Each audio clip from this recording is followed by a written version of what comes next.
Happy Friday. Brian Manning here with your weekly update. Let's get right to it. So Monday this week we got new home sales. New home sales for the month of January was a miss.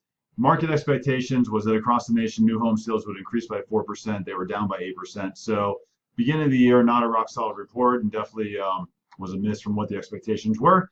Tuesday this week we get Case-Shiller. So Case-Shiller looks at home appreciation for the year of 2017. On a national basis, homes had appreciated a rate of 6.3% in 2017. So really good to see. We also get the FHFA, and this is a measurement of homes with conventional mortgages on them and how they appreciated in the year of 2017. They were up 6.5%. So still, as everyone knows, really solid appreciation throughout the year of 2017. Wednesday, we get pending home sales. So for the month of January, pending home sales was a miss. It was down 4.7%. But if you really dig into the details, the miss was because of winter in the Northeast and a harsher than normal winter in the Northeast, having a reduced amount of transactions, a lesser amount of pending home sales, and so that certainly have an impact on the report there.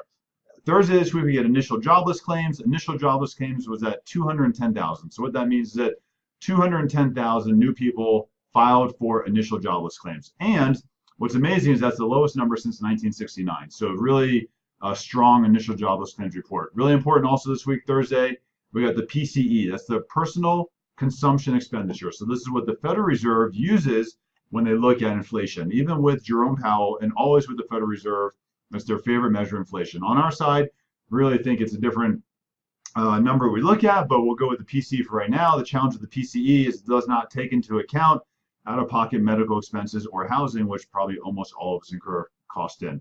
PCE, though, on a year-over-year basis was unchanged. The headline number was at 1.7%, and the core rate, which is a little bit more accurate because that strips out the volatile food and energy, was unchanged at 1.5% as well. So probably a pretty good reading there on inflation.